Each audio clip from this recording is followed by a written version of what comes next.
Hi, I'm Molly Wood, and welcome to the Buzz Report, the show about the tech news that everyone is talking about. This week, Apple freakouts, the tablet wars begin for real, and hey, it gets better. But first, it's the Gadget of the Week.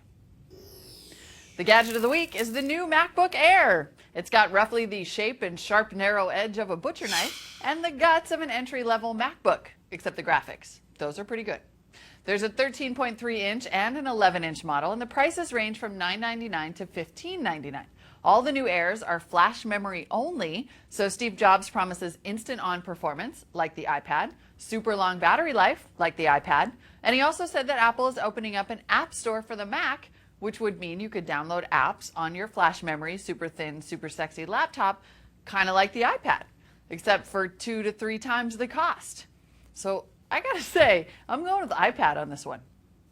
Now, speaking of Apple, the company also held its earnings call this week, and wow, here's a surefire way to pep up those boring earnings conference calls. Have Steve Jobs show up unannounced and let him go ape nuts talking smack about the competition. Google loves to characterize Android as open and iOS and iPhone as closed. We find this a bit disingenuous and clouding the real difference between our two approaches.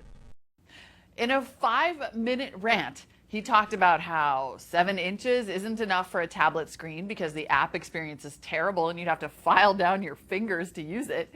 Maybe he forgot that his company also makes the iPhone. Has apps on it, little. And also that Apple is probably working on a 7-inch iPad. I mean, come on. You know it's coming. And when it does, he's going to tell us all about why it's the bee's knees all of a sudden.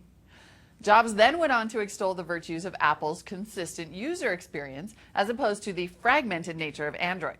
And then he took some potshots at RIM along the way, which caused RIM's co-CEO to shoot back that, hey, maybe people like a choice of different tablet sizes. And how about if Steve Jobs stops trying to tell consumers what to think from up there in reality distortion land? He really said that. CEO fight. Man, I kind of wish that Steve Jobs would have an earnings call hissy fit every week because it was awesome. And actually, we're about to see whether people are digging the 7-inch tablet after all, because the first serious 7-inch tablet, the Samsung Galaxy Tab, finally has a price and a release date. It's headed to Verizon November 11th for $599. A Verizon data plan is available for $20 a month, but no contract required. Plus, you get Android, HDMI, a front-facing camera, and that smaller, lighter footprint. So let the tablet games begin. And finally, let's have a look at what's clogging the tubes. This week, it's the It Gets Better project. After the recent rash of gay teen suicides, the internet has been coming together as only the internet can.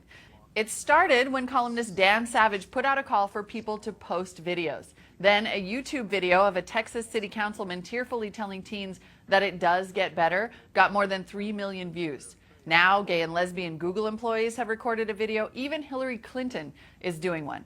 And you know, it's rare that we can stand up here and say that the internet is saving lives, but people at the It Gets Better and the Trevor Project say that they have seen an increase in calls to suicide hotlines. So in this case, it is. And good job, internet.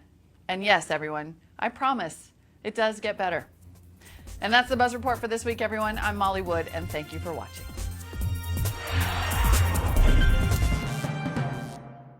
And you feel like there's no hope, that there's no one who will ever understand you. I'm a software engineer now at Google. And I just want to tell you straightforward that things get so much better. As you leave high school, you are not going to be under the control of those bullies anymore. You're going to be in control of your own life.